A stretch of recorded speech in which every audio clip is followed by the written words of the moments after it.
मोहतरम नाज़रीन, अस्सलामु अलैकुम वरहमतुल्लाहि वबरकातुहू। हम प्रोग्राम ऑनलाइन सवाल जवाब में मुफ्ती अब्दुल वाहिद कुरैशी साहब के साथ मौजूद हैं। मैं अपने तमाम नाज़रीन से सवाल शुरू करने से पहले अर्ज़ करूँगा कि इस वीडियो को ज़्यादा से ज़्यादा शेयर करें ताकि और लोग भी इस सदका जारिया में इसका हिस्सा बन सकें। तो नाज़रीन, चलते अपने पहले सवाल की तरफ। इफ्तिखार अहमद भाई पूछते हैं कि ज़कात सदका फ़ितर की रकम ऐसे इमाम मस्जिद को दी जा सकती है जिसकी तनख्वाह कोरोना की आड़ में आदी कर दी गई हो? बिस्मिल्लाहिर्रहमानिर्रहीम नहमदुहु व नुसल्ली व नुसल्लिमु अला रसूलिहिल करीम अम्मा बाद। इमाम मस्जिद को तनख्वाह की मद में ज़कात देना जायज़ नहीं है। अगर इमाम मुस्तहिक़ ज़कात है तो उसको बतौर हदिया दें, बतौर ज़कात दें, बतौर मिल्कियत दें, उसको तनख्वाह की मद में न दें। हाँ, किसी इमाम के साथ उन लोगों ने जुल्म किया है, कोरोना की आड़ में उसकी तनख्वाह रोक दी है, आप उसके साथ तावन के लिए ज़कात की मद में तावन कर सकते हैं। इसको आप तनख्वाह में ऐड न करें और न तनख्वाह शुमार करें। फैज़ चौधरी भाई पूछते हैं, नमाज वितर की तीसरी रकात की जगह में अगर तकबीर की जगह रकू में चले जाएं तो सजदा सहू करने से नमाज हो जाती है, और अगर रकू में जाते ही याद आ जाए तो वापस क़याम में जाकर दुआए कनूत पढ़ ली हो तो फिर रकू किया और सजदा सहू भी कर लिया जाए तो नमाज वितर हो जाएगी? इस बारे में एक उसूली मौक़िफ़ जहन में रखें। यह दुआए कनूत का मामला वाजिब होने का है और जो रुकू है ये फ़र्ज़ का है। फ़र्ज़ में अगर बंदा चला जाए वाजिब को छोड़ के तो वापस वाजिब की तरफ पलटना ये दुरुस्त नहीं है। फिर उसी फ़र्ज़ को ही अदा करे और आखिर में सजदा साहब कर ले, ये मुनासिब है। और अगर इस बंदे ने खुदा न खास्ता वापस रुकू पे गया था और वापस पलट आया ताकि मैं दुआए कुनूत पढ़ लूँ, तो काम तो इसने गलत किया है, लेकिन इसकी नमाज वितर हो जाएगी। हाफिज़ मोहम्मद अहमद भाई पूछते हैं, हज़रत सदका फ़ितर किन लोगों को देना चाहिए? सदका फ़ितर उन लोगों के ऊपर लगता है जो ख़ुद सदका फ़ितर नहीं दे सकते। सदका फ़ितर ना देने वाले कौन हैं? हर वो बंदा सदका फ़ितर दे सकता है जिसकी मिल्कियत में 52.5 तोले चांदी का माल मौजूद हो। ये आज के दौर में 50,000 रुपये के लगभग बनता है। जो 50,000 रुपये के लगभग का मालिक है अपनी ज़रूरियात और मामलात की चीज़ों का, तो ये आदमी सदका फ़ितर देगा। और जो इतनी चीज़ों का ही मालिक नहीं है तो वो सदका फ़ितर ले सकता है, देना उस पर जायज़ नहीं है। फरमान हुसैन भाई पूछते हैं, आजकल इल्हाद बहुत बढ़ गया है, लोग इस्लाम से भागना चाहते हैं, वेस्टर्न कल्चर को फॉलो करना चाहते हैं, इनको कोई नसीहत फरमाएं? हाँ, वेस्टर्न कल्चर पे तो हम हर नमाज में सूरत फ़ातिहा जो पढ़ते हैं और गैरिल मग़ज़ूबि अलैहिम वलज़्ज़ालीन कहते हैं, तो वेस्टर्न कल्चर से ख़ुद को अलहदा कर रहे होते हैं कि अल्लाह हमें यहूदी ईसाइयों के रास्ते पे न चला, और बल्कि वितर में हम ये वादा कर रहे हैं अल्लाह से, व नखलउ व नतरुक मई अफ़जुरुक, कि ऐ मेरे मौला जो तेरा नाफरमान है हम उससे जुदा होते और उससे तर्क ताल्लुक़ करते हैं। उसके बावजूद भी उनकी अपने आप को ख़ुद को उनका आइडियल और उनको अपना आइडियल समझना ये बुरी हरकत है, इससे महफूज रहें। नंबर 2, इल्हाद का जो फितना है ना, इल्हाद का माना होता है दीन में कमी करना। तो हम ना अपनी तरफ से दीन में कमी कर सकते हैं, न इजाफ़ा कर सकते हैं। ख़ुद रसूलुल्लाह सल्लल्लाहु अलैहि वसल्लम फरमाते हैं कि मैं इस दीन को अपनी तरह पे नहीं बदल सकता, जो अल्लाह ने मुझे दिया है वो मैं आप तक पहुंचाता हूं। इसलिए इस मसले पे उसवे रसूल को देखें और इल्हाद पे लानत रखें और अहले इस्लाम की तरफ मुतवज्जे हों और इस्लाम को अपने सीने से लगाएं। शौकत अली भाई पूछते हैं, नमाज में बिस्मिल्लाह कितनी दफ़ा है? नमाज में बिस्मिल्लाहिर्रहमानिर्रहीम बुनियादी तौर पे तो 2 बार है। पहली आपने सुबहानक अल्लाहुम्मा के बाद बिस्मिल्लाहिर्रहमानिर्रहीम पढ़ के सूरत फ़ातिहा पढ़नी है, और फिर उसके बाद आपने सूरत अगर शुरू कर रहे हैं तो गैरिल मग़ज़ूबि अलैहिम वलज़्ज़ालीन के बाद तो आपने बिस्मिल्लाह पढ़नी है।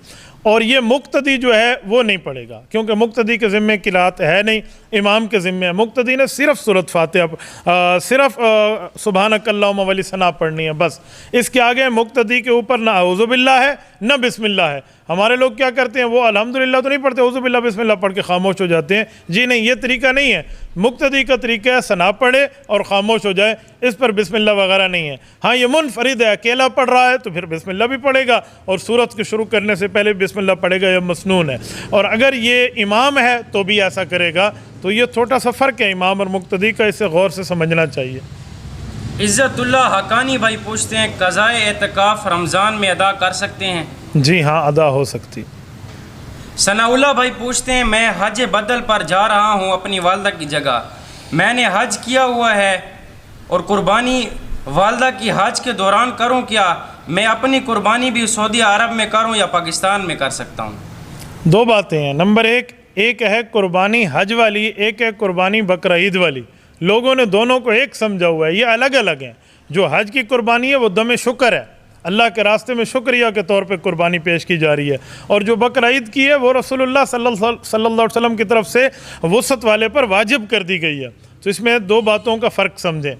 पहली बात यह है कि दम शुक्र आपने हज के तौर पे, वो तो कुर्बानी वहीं होगी हज के बाद, और वहाँ पर आपके पास अगर नहीं है दम शुक्र के ज़बह करने के पैसे आपके पास नहीं है, तो सलासतन फ़िल हज व सबातिन इज़ा रजातुम तिल्क अशरतुन कामिला, आपने 10 रोज़े रखने हैं जिनमें 3 उन दिनों के अंदर हज के अय्याम में और 7 वापस घर आके, तो आपके ऊपर फिर दम शुक्र भी हट जाएगा। और जो कुर्बानी आपकी बकरा ईद वाली है, आप साहिब निसाब हैं और वहाँ पर जाकर आप मुसाफिर भी नहीं हुए, आपको किसी शहर में उन दिनों में वहाँ पर पूरे 14 दिन गुजर गए और 15वां दिन शुरू है, तो अब आप मुसाफिर ख़त्म है। मुसाफिर होते तो आप पे बकरा ईद वाली कुर्बानी ना आती, लिहाजा आप पे अब बकरा ईद वाली कुर्बानी भी है। अब आपके पास 2 सूरतें हैं, चाहें तो वहाँ कुर्बानी करें, चाहें तो अपने घर वालों को कह दें वो आपके यहाँ कुर्बानी कर दें, बिल्कुल ठीक है। जवाद नज़ीर भाई पूछते हैं हम अगर किसी को राशन या पैसे दें कि किसी गरीब को पहुंचा दो, तो हमारा देना तो हो जाएगा, वो आगे सही मुस्तहिक तक न पहुंचाए, इसके बारे में वजाहत करें। जब आप किसी गरीब के लिए किसी को वकील और अमीन बनाकर देते हैं तो आप ये बात सर्च कर लें कि वो बंदा सच्चा है, ज़ाहिर से सब सर्च कर लें, वैसे ही समझ जाएं, तो फिर तो आप उसको दे दें, और वो आगे ना दे तो वो जाने और उसका खुदा जाने, आपकी तरफ से अदायगी हो जाएगी। और अगर वो बंदा है ही काज़िब, झूठा है, सारे बंदों ने कहा जहाज़ है खा जाएगा, आप इसको न दें, और आपने फिर भी उसको दे दिया, तो आप अपने माल को खुद हलाक कर रहे हैं, आपको दोबारा अदा करना पड़ेगा। अबू ज़ीशान भाई पूछते हैं क्या बिदअती के पीछे नमाज जायज़ है? बेटा, बिदअती के पीछे नमाज नहीं होती, वो अकीदे का बिदती हो या अमल का बिदती हो, आप अहले बिदत के पीछे नमाज न पढ़ें, अहले सुन्नत के पीछे नमाज पढ़ें। इसलिए अहले बिदत के पीछे नमाज पढ़ने पर एतराज़ करें। कुरान करीम की आयत है वला तलबिसुल हक़्क़ बिल बातिल व तक्तुमुल हक़्क़ व अंतुम तालमून, ये पहला पारा सूरत नंबर 2 सूरतुल बकरा है। ये इसमें अल्लाह रब्बुल इज़्ज़त फरमाते हैं कि हक़ को बातिल के साथ मिलाओ नहीं। हज़रत शेखुल हदीस व तफसीर इमाम आल सुन्नत वल जमात मौलाना सरफराज खान सफदर रहमतुल्लाह की जो तफसीर है ज़ख़ीरतुल जिनान, वो इस आयत के तहत लिखते हैं कि 100 बोतल शराब की मस्जिद में बैठ कर पीना इतना बड़ा गुनाह नहीं है जितना एक बिदत का इर्तिकाब करना गुनाह है, इसलिए आप इस चीज़ से बच जाएँ। रोहान बिलाल भाई पूछते हैं टोपी के बग़ैर नमाज हो जाती है? जी बेटा, टोपी के बग़ैर नमाज होती है और खिलाफ सुन्नत होती है, इसलिए सवाब आपका कम कर दिया जाता है। टोपी से मुराद सर ढांकना, वो टोपी के साथ हो या पगड़ी के साथ हो, अगर आप नंगे सर नमाज पढ़ेंगे तो ये मकरूह है। रियाज अहमद भाई पूछते हैं हज़रत ज़कात मालो तिजारत पर या कीमत ख़रीद पर या कीमत फ़रोख्त पर है? तिजारत के बारे में ये उसूल जहन में रखें कि आपने जो माल अपने पास स्टॉक करके रखा हुआ है, नंबर 2 जो आपने बेच के पैसे हासिल कर लिए हैं, जो पैसे हासिल कर लिए हैं कुल आमदनी ज़कात में शामिल हो जाएगी, जितना बनेगा अपने हिस्से के मुताबिक आप ज़कात देंगे। लेकिन जो स्टॉक आपका पड़ा हुआ है वो कीमत ख़रीद है या कीमत फ़रोख्त, कौल फैसल समझें ये कीमत फ़रोख्त के एतबार है, कीमत ख़रीद का नहीं है। मेरे भाई आपने 10 साल पहले एक चीज़ ली थी, वो उस वक्त 100 रुपये की थी, अब उसकी मार्केट में कीमत हो गई है 2000 रुपये, तो आप 100 रुपये वाली ज़कात देंगे? जी नहीं, आपने कीमत फ़रोख्त का एतबार करना है। कीमत फ़रोख्त का एतबार कैसे? लोग कहते हैं अभी तो फ़रोख्त हो भी नहीं है, कीमत फ़रोख्त का एतबार कैसे? तो इस बारे में समझें, आम तौर पे रेट लगाएं कि आम तौर पे 2000 की बिकती है और कम अज़ कम 1500 की है, तो आप दरमियानी रेट लगा लें और दरमियाना रेट के अंदर आप उसको कीमत फ़रोख्त समझ के उसकी ज़कात की अदायगी उस तरह करेंगे। इफ्तिखार अहमद भाई पूछते हैं वो कौन सी औरत है जो एक नबी की बेटी, दूसरे नबी की बहन, तीसरे नबी की बीवी और चौथे नबी की माँ है? कुरान और हदीस इस बारे में खामोश है। तौरात के कुछ नुस्खों में ये बात मिलती है कि ये खातून हज़रत लैया हैं। हज़रत लैया हज़रत याक़ूब अलैहिस्सलाम की बेटी हैं, यूसुफ़ अलैहिस्सलाम की बहन है, अय्यूब अलैहिस्सलाम की बीवी हैं, ज़ुल्किफ़्ल अलैहिस्सलाम की माँ है। तो ये मिलता है। आप इसको तौरात के हवाले जितना परखें, इसको कुरान और हदीस की नहज पर परखना ये ठीक नहीं है, क्योंकि ये हवाला मिलता है इसराइली रिवायात में है। तो इसराइली रिवायात की जितनी हैसियत होगी उतना इस जवाब की हैसियत होगी। एक भाई पूछ रहे हैं, आप इंजीनियर अली मिर्ज़ा को आलिम नहीं मानते, हालांकि वो तो सर पर पगड़ी भी पहनता है। मैं बाज़ औक़ात हैरान हो जाता हूँ ऐसे सवालों पे। भी सर पर पगड़ी आ जाने से एक बंदा आलिम ना हो तो वो आलिम बन जाता है। एक शख्स ठहरा था सर पर पगड़ी रख के, एक शख्स उसके पास एक कागज़ लाया, भाई ये कागज़ पे ख़त लिखा हुआ पढ़ दे। तो साहिब दस्तार पगड़ी वाले ने कहा जी मैं पढ़ा हुआ नहीं हूँ। उन्होंने कहा इतना बड़ा पगड़ सर पे रखा है, तो पढ़ा हुआ नहीं है। तो उसने अपनी पगड़ी उतार के पूछने वाले के सर पे रख दिया कि बाबा अब आपके सर पे आ गया, अब तू पढ़। उसने कहा मैं भी पढ़ा हुआ नहीं हूँ। तो पता चला कि सिर्फ पगड़ी सर पे आने से बंदा आलिम और वो नहीं होता। वो कहते हैं ना, दस्तार के हर तार की तहकीक है ज़रूरी, दस्तार के हर तार की तहकीक है ज़रूरी, हर साहिब दस्तार मुअज़्ज़ज़ नहीं होता। इसलिए ज़रा देखें कि पगड़ी किस हिसाब से है, क्या नहीं है। हाफिज़ मोहम्मद मुआज़ भाई पूछते हैं, हज़रत मेहदी के बारे में बता दें कुछ। हज़रत महदी, इमाम महदी रहमतुल्लाह अलैह, महदी नहीं है महदी लफ्ज़ है। ये तशरीफ़ लाएंगे, पैदा होंगे मदीना में, पहचाने जाएंगे मक्का मुकरमा में। वालिद का नाम अब्दुल्ला होगा, वालदा का नाम आमिना होगा, इनका अपना नाम मोहम्मद होगा, महदी इनका लक़ब होगा। वो 50 साल की उम्र तक इस धरती पर रहेंगे, 40 साल की उम्र में पहचाने जाएंगे और 7 साल वो गुजारेंगे मुसलमानों के कायद बन के। उनकी 47 साल की उम्र पूरी हो रही होगी कि हज़रत ईसा अलैहिस्सलाम ज़मीन पर तशरीफ़ लाएंगे आसमान से, और हज़रत ईसा और इमाम महदी के 2 से 2.5 साल इकट्ठे गुजरेंगे, फिर उनकी वफ़ात हो जाएगी। ये इमाम महदी है जिनने पैदा होना है। शर्जील कुरैशी भाई पूछते हैं, अगर कोई बंदा नौकरी करता है और गाड़ी पर घर आता है, घर उस वक्त असर का वक्त शुरू नहीं हुआ होता, लेकिन जब घर पहुंचता है तो असर का वक्त ख़त्म हो जाता है, तो क्या ज़ोहर के साथ असर पढ़ सकता है? बिल्कुल नहीं, आप ज़ोहर के साथ असर की नमाज़ नहीं पढ़ सकते। आप गाड़ी पे आ रहे हैं तो रास्ते में गाड़ी रोकें और रोक के आप नमाज़ पढ़ लें, ये तो बहुत मुनासिब है आपके लिए। देखो चलती गाड़ी आप रोक क्यों नहीं सकते? आप आज गाड़ी चल रही है ना, तो नमाज के लिए आप रोक दें। बाबा नमाज, मैं आपको एक बात सुनाता हूँ। मैंने एक कालम पढ़ा है, शर्कुल औसत का था गालिबन ये इस तरह। वो अखबार वाला कालम नवीस लिखता है कि एक यतीम बच्ची थी, बड़ी हुई माँ की तरबियत में। माँ ने अल्हम्दुलिल्लाह मेहनत करके अपनी जॉब के ज़रिए वो पैसा कमाया कि बच्ची की हर ख्वाहिश पूरी की, लेकिन बच्ची अल्हम्दुलिल्लाह बिल्कुल बानमाज थी और नमाज की पाबंद थी, नमाजी थी। मामला ये हुआ कि इसकी शादी तय हो गई और वो निकाह का टाइम हो गया, तो इसको माँ ब्यूटी पार्लर में ले गई। जब ये ब्यूटी पार्लर में गई तो असर की नमाज के वक्त गई थी और वज़ू से थी, तो इसने नमाज असर अदा की और उन्होंने इसका मेकअप कर लिया। अब ये वहाँ से आ गई तो अब मगरिब की नमाज का वक्त था, तो हाल में बैठी हुई और सारे मेहमानों की आमद है, तो इसका शायद वज़ू नहीं था। तो इसने अपनी अम्मा को कहा कि अम्मा जान मैंने वज़ू करके नमाज़ पढ़नी है मगरिब की। तो माँ ने कहा बेटा मैंने तो इतने हज़ारों रियाल लगाए हैं आपके चेहरे को खूबसूरत बनाने के लिए, मेकअप कराया है, अब आपने वज़ू करने के लिए मुँह धोना है, तो ये तो इतने पैसे ज़ाया हो जाएंगे, लिहाजा नमाज को छोड़ दो, कज़ा कर लो, बाद में पढ़ लेना। ये थोड़ी सी खामोश हुई। कुछ टाइम बाद ये दुल्हन बनी हुई है, माँ को फिर बुला के कहती अम्मी मैंने नमाज़ पढ़नी है, देख प्लीज़ मुझे नमाज़ पढ़ने दे। माँ ने फिर कहा बेटा हर वक्त पढ़ती है, अब क्या ज़रूरत है, थोड़ा सब्र कर ले, शाम में इकट्ठा पढ़ लेना, कज़ा हो जाएगी, कुछ नहीं होता, अल्लाह बड़ा गफूर रहीम है। इसने कहा अम्मा हो सकता है ये नमाज आखिरी हो। कहा नहीं बेटा दुनिया उम्मीद पे कायम है। इसने माँ की बात न मानी और उठ पड़ी। उठ के इसने जाके वज़ू किया है और वज़ू करके इसने नमाज के लिए अल्लाह अकबर किया। पहली रकत के सजदे में सर रखा तो रूह परवाज़ कर गई। खुद अंदाज़ा लगाएं कि अगर ये बच्ची न उठती तो क्या होता। अल्लाह पाक इतना महबूब इसको रखता था कि इसकी सजदे में रूह कब्ज़ की है। तो आप नमाज के बारे में थोड़ा सा मामला देख लिया करें, आप गाड़ी रोक के नमाज़ पढ़ सकते हैं। ताहिर हमीद महसूद भाई पूछते हैं, क्या शोहर और बीवी एक साथ मेडिकल प्राइवेट कारोबार कर सकते हैं?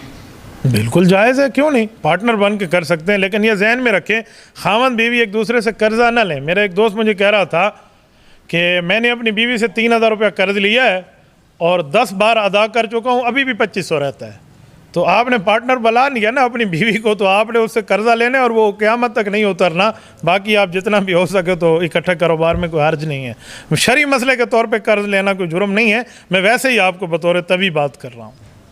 सनी कुरैशी भाई पूछते हैं, जो आजकल लड़के दाढ़ी बनाते हैं वो जायज़ है? आजकल लड़के कैसे दाढ़ी बनाते हैं बाबा, मैं भी आपके सामने दाढ़ी रख के बैठा हुआ हूँ इस तरह, या वो जो इंग्लिश कट बनाते हैं वो दाढ़ी का मजाक है, उससे महफूज रहें। हुज़ूर अलैहिस्सलाम की सुन्नत के साथ ऐसा काम मुसलमान कम अज़ कम नहीं कर सकता। मुसलमान को कुछ सोचना चाहिए बाबा, मैंने कलमा पढ़ा है, अल्लाह के रसूल का पढ़ा है, रसूलुल्लाह सल्लल्लाहु अलैहि वसल्लम को क़यामत में मैंने मुँह दिखाना है और उनसे सिफारिश लेनी है, तो ऐसे कामों से तौबा करनी चाहिए, बहुत बुरी हरकत है। एजाज़ अहमद भाई पूछते हैं, मेरे बड़े बेटे का नाम अब्दुल हादी है, अल्लाह ने दूसरा बेटा दिया है, नाम तजवीज़ करें। अब्दुल वाहिद नाम रख लें, बहुत बेहतर है। अब्दुल भी मिल जाएगा और अल्लाह का नाम भी हो जाएगा। मुझसे पूछोगे तो मैं तो मिलाने के लिए ऐसे ही बताऊंगा ना। ज़हीर मुग़ल भाई पूछते हैं, अगर कोई नमाजी पहले से नमाज अदा कर रहा हो और एक शख्स बाद में मस्जिद में दाखिल हो और ऊंची आवाज़ में अस्सलाम वालेकुम कहे, तो नमाज पढ़ने वाला सलाम का जवाब देगा क्या, और बाद में आने वाले को ऊंची आवाज़ में सलाम कहनी चाहिए? इस बारे में उसूली मौक़िफ़ याद रखें कि जो नमाज के इंतज़ार में बैठे है गोया वो नमाज में बैठा है। जैसे नमाज पढ़ने वाले को सलाम नहीं करना, वैसे नमाज के इंतज़ार वाले को भी नहीं करना। आपने अपने आप को सलाम करने के लिए, बड़ा बनाने के लिए सलाम कर लिया है, बहुत बुरी बात है। सलाम कहाँ करना है कहाँ नहीं करना है ये शरीयत डिसाइड करेगी। तो शरीयत ने वज़ू में इबादत वाले को सलाम करने मना किया, वो एक इबादत मशगूल है। इस तरह नमाज वाले को सलाम से मना किया, वो एक इबादत में ऑलरेडी मशगूल है। इस तरह नमाज की इंतज़ार में बैठने वाला इबादत में मशगूल है, आप उसको सलाम नहीं कर सकते।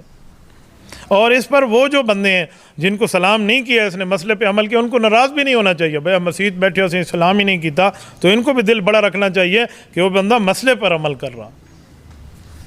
सदीकी भाई पूछते हैं, इमाम शाफी के यहाँ 17 पारे का दूसरा सजदा लाजिम है, जबकि अहनाफ के यहाँ नहीं, जबकि 23 का सजदा शाफी के यहाँ नहीं, इसकी दलील और वजह? सबसे पहली बात यह है कि कुरान करीम में सूरतें 114 हैं, सजदे कितने हैं? सजदे 14 हैं। इस पर तो इत्तेफाक है। अब वो सजदे कहाँ कहाँ हैं ये मसला इज्तिहादी है, यह मसला मुख्तलफ़ी है। इस मसले पर फ़िकी आरा और राय और दलाइल मौजूद हैं। हज़रत इमाम मोहम्मद बिन इदरीस शाफ़ी रहमहुल्लाह अल-मुतवफ़्फ़ा 204 हिजरी, वो भी 14 सजदों के कायल हैं। हज़रत इमाम आज़म अबू हनीफ़ा नुमान बिन साबित रहमहुल्लाह अल-मुतवफ़्फ़ा 150 हिजरी सहाबा कराम के शागिर्द हैं, ये भी 14 सजदे होने के कायल हैं।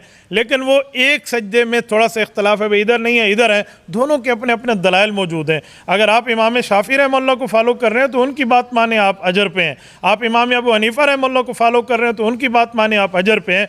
दोनों एक दूसरे के ख़िलाफ़ बात नहीं करें। हम हनफ़ी, शाफ़ी, मालिकी, हम्बली इन चारों हज़रात की कदर करते हैं और चारों को बरहक समझते हैं और चारों को जन्नती समझते हैं। एक दूसरे के ख़िलाफ़ ज़ुबान दराजी ये जायज़ नहीं है। जब ये डिसाइड हो चुका है शरीयत में कि चारों बरहक हैं, एक बंदा मुझे कहने लगा चारों बरहक कैसे हैं? मैंने कहा कुरान करीम पढ़ने के 7 तरीके हैं। कहते जी हाँ।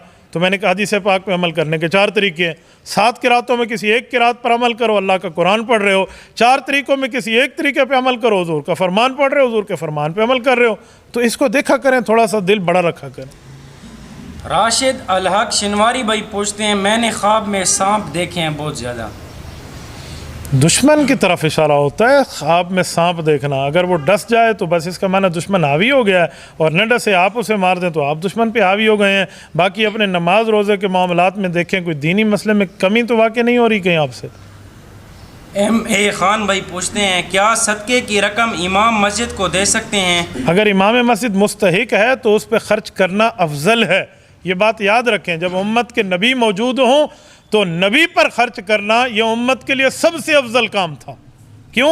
वो अल्लाह का नुमाइंदा है और अम्बिया के बाद उलमा अम्बिया के वारिस हैं। जहाँ आलिम मौजूद हो और वो मुस्तहिक हो, उस पर ख़र्च करना आपका सबसे अफजल ख़र्चा और सबसे अफजल सदका बनेगा। हसन चीमा भाई पूछते हैं, मिर्ज़ा और आप में यही फ़र्क है, वो सादगी के साथ बैठा होता है इत्मीनान से, और आप दिखावा करके बैठे होते हैं बड़े सोफ़े पर परेशान होकर। चीमा साहब थोड़ा इंसाफ की गल करो, थोड़ी सी इंसाफ के साथ बात करना आप सीखें। परेशान बंदा ऐसे हंस रहा होता है जैसे मैं हंस के आपको जवाब दे रहा होता हूँ।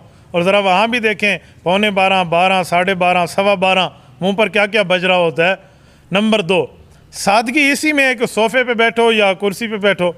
यार आपसे हमारा सोफ़ा हज़म नहीं होता, ये मेरा कोई ज़ाती सोफ़ा तो नहीं है, ये भाई ज़ुहैब ने हमें दिया है और सिर्फ इस वजह से दिया है कि आप इस पे बैठे, हमारे लिए खुशकिस्मती होगी, फिर वो अपना सोफ़ा वापस ले जाएगा। वो कुछ दिनों पहले भी अपना एक सोफ़ा पहले लेकर आए थे, वो उस पर उसने कहा आप बैठें बरकत के लिए, दीन का काम करें। इसके जाने के बाद कोई और लेकर आ जाएगा। तो बाबा एक बंदा दीन के लिए दे रहा है, बिठाने के लिए, तो इसको आप पता नहीं किस चीज़ों से वो एतमाद करते हैं, भाई ऐसा नहीं होना चाहिए। फिर आप की करके कांटे लगाया करें। हज़रत सिद्दीक़ अकबर से की करके कांटे साबित हैं, बटन साबित नहीं है। फिर आप दर्जी से ना सिलवाया करें, सुई से सिलवाया करें, कि शरीयत में तो सुई से सिलवाना है, दर्जी से सिलवाना तो है ही नहीं। किसी बातें करते हो सादे आदमी, ये बात नहीं है। तकब्बुर इंसान के दिल में होता है, एक जगह की खूबसूरती है, तो इसको तकब्बुर नहीं कहते। अगली बात यह है कि मैं नमाज के लिए आया हूँ, हदीस कुरान करीम की आयत है, खुज़ू ज़ीनतकुम इंद कुल्लि मस्जिद, कि नमाज के लिए मस्जिद आप आए हैं तो आप खूबसूरती इख्तियार करें। तो ये खूबसूरती इख्तियार करके हम मस्जिद में आए हैं, तो आपको इस पर बहुत मसला बन जाता है। तो इन्नल्लाह जमील व युहिब्बुल जमाल, हदीस पाक के मुताबिक अल्लाह खूबसूरत है, खूबसूरती को पसंद करते हैं। तो आपको खूबसूरती पसंद नहीं है, तो इस तरह की खूबसूरती का नाम कोई तकब्बुर होता है, और तकब्बुर दिल में नाम है। कोई बंदा नीचे बैठकर भी मुतकब्बिर होता है और कोई अच्छी जगह पे बैठकर भी मुतवाज़े होता है। तवाज़ो का फ़ैसला मेरे अल्लाह ने करना है, शुक्र है आपके हाथ में नहीं है, वरना आपने तो यहाँ बैठे हुए किसी को मुतकब्बिर डिक्लेयर कर देना था। इसीलिए थोड़ा सीना बड़ा रखें और कुछ सहना और हज़म करना भी सीखें। मोहम्मद सलमान भाई पूछते हैं, मेरे 2 मसले चल रहे हैं, मेरी किसी जगह नौकरी नहीं लग रही और मेरी शादी का बहुत बड़ा मसला चल रहा है। बेटा सदका करना सीखो, कोई सदका किया करो। सिर्फ पैसों का सदका नहीं है, जान का भी सदका है, वक़्त का भी सदका है, माल का भी सदका है, औलाद का भी सदका है। जान का सदका है, जाकर मस्जिद में कोई टाइम दो, मदरसे में जाकर झाड़ू लगाओ, वहाँ पर टाइम दो, वक़्त दो। आप जिस चीज़ के माहिर हैं उसकी महारत बताने के लिए वहाँ पर आप काम करें। इस तरह आप अपनी औलाद को दीन के लिए वाक़िफ़ करें, ये सदका है। आपके पास माल है तो वो अल्लाह के रास्ते में दें, वो सदका है। हमारे शागिर्द कुछ दिन पहले मुझे कह रहा था कि मैं इंजेक्शन लगवा के बाजू मेरे थक गए हैं, मेरा बुखार ठीक नहीं होता। मैंने कहा सदका करो। कहा मेरी इतनी हैसियत नहीं है। मैंने कहा 1 रुपए के माले को या 1 लाख रुपए की हैसियत है, जितनी है उतनी सदका करो। दूसरे दिन मुझे कहते उस्ताद जी मेरी तबीयत अब ठीक हो रही है। तो कोई सदके की नियत भी करना सीखे ना, सिर्फ बंदा कंजूस बन के ना बैठा हुआ हो, कुछ सखी भी बने। मोहम्मद जवाद मदनी भाई पूछते हैं, गैर मुक़ल्लिद कहते हैं कि हज़रात आइमा अरबा की तकलीद करने का किसने कहा है? कुरान करीम सूरत लुक़मान आयत नंबर 15 में मौजूद है। अल्लाह रब्बुल इज़्ज़त फरमाते हैं, वत्तबि सबील मन अनाब इलैया। ये मन अनाब इलैया है, तो इससे ख़ुद अंदाज़ा लगा लें कि बात उसकी मानो जो मेरी तरफ आए। तो यहाँ सुबुल नहीं है कि हर बंदे की मानते चले जाओ, सबील है, लफ्ज़ वाहिद है जो बैक वक्त तकलीद शख्सी पर दलालत कर रहा है। और इस पर अगर आपने देखना हो तो अल्लामा जलालुद्दीन सयूती रहमतुल्लाह की जो तफसीर है अल इकलील, उसको आप देख लें। उन्होंने इस आयत को जवाज़ तकलीद पर महमूल किया है और मुफस्सिर कुरान ने लिखा है अल इकलील। देख लें, आपके पास ना हो तो मैं दिखा देता हूँ, मेरे पास मौजूद है अल्हम्दुलिल्लाह, या वीडियो में आपको यह हवाला ऐड करके दिखा देंगे इंशाअल्लाह। अब्दुल रहमान भाई पूछते हैं, तरावी 14 या कम पढ़ी हो तो क्या वितर जमात के साथ पढ़ सकते हैं? बेटा वितर जमात के साथ पढ़ें वो अलहदा मसला है, तरावी पढ़ें वो अलहदा मसला है। आपने 14 पढ़ लिया तो सवाब आधा हुआ है, बाकी आपने वितर पढ़ लिया तो बाकी बाद में अदा कर लें। मुनासिब था कि आप वितर बाद में पढ़ते, बेहतर यही था कि आप पढ़ जाते और तरावी पहले पूरी कर लेते। बिलाल कुरैशी भाई पूछते हैं, अगर तरावी 20 से कम पढ़ी तो सवाब होगा? बेटा तरावी 20 से कम पढ़ी तो कम का सवाब होगा, 20 पढ़ी तो मुकम्मल सवाब होगा। हमारे जमात वाले कहते हैं पूरे दिन पर अमल करने में कामयाबी है, अधूरे दिन पर अमल करने में नहीं है। तो पूरे तरावी पढ़ने में निजात है, अधूरी तरावी पढ़ने में निजात नहीं है। असद खान कराची से, जाकिर नाइक के बारे में बताएं। वो जाकिर भी है और नाइक भी है, आलिम दीन नहीं है, MBBS डॉक्टर है। MBBS डॉक्टर की चीज़ें चेक करानी हो तो उनसे करा लें, मसले चेक कराने हो तो उलमा से करा लें। समीउल्लाह भाई पूछते हैं, एक हाफिज़ तरावी कुरान ख़त्म करे दोबारा दूसरी जगह ख़त्म करवा सकता है? जी, अगर वो तगड़ा हाफिज़ है माशाल्लाह, एक जगह ख़त्म करके तरावी में सुना गया, दूसरी जगह पढ़े, तीसरी जगह पढ़े, चौथी जगह ख़त्म करे, जितना ख़त्म कर सकते बहुत बेहतर है। इस पर किसी किस्म की कोई मना नहीं है। आजकल लोग समझते हैं एक ख़त्म सुन लिया तो अब तरावियाँ भी ख़त्म। ना बाबा, तरावियाँ पूरा महीना पढ़ना अलग सुन्नत है, उसमें मुकम्मल कुरान सुनना अलग सुन्नत है। आपने ख़त्म कर लिया तो आपने एक सुन्नत पूरी कर ली, एक बाकी रहती है जो आपको आखिर तक पढ़नी पड़ेगी। कमाल मरवत भाई पूछते हैं, मगरिब की अजान के बाद नमाज के लिए 15 मिनट वक्फा देना कैसा है? आजकल के दौर में तो बिल्कुल जायज़ है। उसकी वजह मुनासिब यही है कि अफ्तारी बंदा कर रहा है तो बेहतरीन करनी चाहिए। मैं रेमंड में था 4 माह के दौरान, तो हज़रात 20 से 25 मिनट का वक्फ़ा देते थे कि आप सैर हो के खा लें, कोई नहीं मसला। तो उसके बाद आप नमाज़ पढ़ लें, ताकि खाने की इश्तिहा नमाज के दौरान ना हो। तो ऐसा वक्फ़ा आजकल के दौर में तो बहुत मुनासिब है। आम दिनों में आप अज़ान के मुत्तसिल बाद जमात खड़ी करेंगे तो इसको मना लिखा गया है। मुनासिब है कि आप 1-2 मिनट का थोड़ा फासला दे दें, इसलिए बेहतर है। कारी मोहम्मद शौकत मदनी पूछते हैं, क्या इमाम अबू हनीफ़ा को 1 लाख हदीस याद थी? इमाम आज़म अबू हनीफ़ा रहमतुल्लाह अलैह को 1 लाख क्या लाखों हदीसें याद थी। वसाया अबी हनीफ़ा में जो हज़रत इमाम आज़म अबू हनीफ़ा रहमतुल्लाह ने अपने बेटे इमाम हम्माद बिन अबी हनीफ़ा रहमहुल्लाह को जो वसीयत फरमाई है, तो उसको 5 हदीसें बेटे को लिख के दी और फरमाया, बेटा अन तामल बिखमसत अहदीस, मेरा बेटा इन 5 हदीसों पर अमल करना। तो बेटा पूछने लगा, अब्बू जी इन 5 हदीसों में आखिर वो कौन सी ऐसी बात है जिनको आप बाकियों से ख़ास कर रहे हैं? फरमाने लगे, जमात मियात खम्स अल्फ़ हदीस, बेटा मैंने इसको इन 5 लाख हदीसों के मजमूए से निकाल के 5 हदीसें आपको दी हैं। तो इससे अंदाज़ा लगाएं कि इमाम आज़म अबू हनीफ़ा रहमतुल्लाह कितने लाख हदीसों के हाफ़िज़ थे, जो 5 लाख हदीसों से 5 हदीसें निकाल कर एक उनको मेन चैप्टर हेडिंग के तौर पे पेश कर रहे हैं, तो ख़ुद कितनी लाखों हदीसों का हाफिज़ होगा। बाकी फ़कीह होता ही वही है जो पहले मुहद्दिस हो फिर फ़कीह हो, सर्जन होता ही वही है जो पहले डॉक्टर हो फिर ऑपरेट करना सीखे और सर्जन बन जाए। तो वो तो फ़ुक़हा के इमाम है, सैयदुल फ़ुक़हा वल मुहद्दिसीन, और सहाबा के शागिर्द हैं। डायरेक्ट सहाबा की ज़ियारत की है, डायरेक्ट सहाबा से हदीसें सुनी है। आप इस बंदे को कहते हो कि इसको हदीसें याद नहीं है? सूरज को चिराग क्या मोमबत्ती दिखाने वाली बात आप कर रहे हैं। मोहम्मद रज़ा भाई पूछते हैं, अफ्तारी से 1 मिनट कबल रोज़ा अफ्तार कर लिया जाए तो रोज़ा हो जाएगा? जी, आपका रोज़ा नहीं होगा, आपके ज़िम्मे कज़ा लाज़िम है, आपने दोबारा रोज़ा रखना है। एक भाई पूछ रहे हैं, हुजूर अक़दस कहना कैसा है? बिल्कुल कह सकते हैं, हुजूर अक़दस सल्लल्लाहु अलैहि वालैहि वसल्लम कहना चाहिए, हुजूर पाक सल्लल्लाहु अलैहि वसल्लम कहना चाहिए। तो इस तरह कहना कोई जुर्म नहीं है। मोहम्मद लुकमान करक से, हर साल माह रमज़ान के चाँद और शवाल के चाँद की रोयत में हमेशा हमारे यहाँ इख्तलाफ होता है। बाज़ लोग हुकूमत के साथ और बाज़ लोग पुपल जई के साथ होते हैं। अपने इलाके के जय्यद उलमाए कराम की बात माने, आप क्यों मुझे खामख़ा से इस चक्कर में डालते हैं? इस पर बेटा एक तफसील मौजूद है, बहुत से नक़ाइस मौजूद है, कुछ इधर से कुछ उधर से मामलात हैं। इधर की गवाही वो इसलिए नहीं लेते, पता नहीं ये कौन लोग हैं, और वो उधर की गवाही नहीं मानते, और पता नहीं कोई हजरात कहते हैं इन पर कि इनको थोड़ा देर से बैठना चाहिए। मकरान के साइलों पे जिनने चांद देखा है, वो अगर रात 8 बजे 7 बजे चांद देख रहा है, उसकी गवाही रात 10 बजे पहुँचेगी। अभी आपने कमेटी को क्लोज़ कर लिया है। तो इस बारे में बहुत सी बातें मौजूद हैं, इसीलिए मैं आपको किस तरह 1-2 मिनट के क्लिप में इसका फ़ैसला दे सकता हूँ। तो आपके सामने रहा है, इसको पूरा पाकिस्तान जानते हैं, सिर्फ हम तो नहीं जानते। जज़ाकल्लाह। चलो, अल्लाह ताला आपको खुश रखे। व आखिर दावाना अनिल हम्दुलिल्लाहि रब्बिल आलमीन।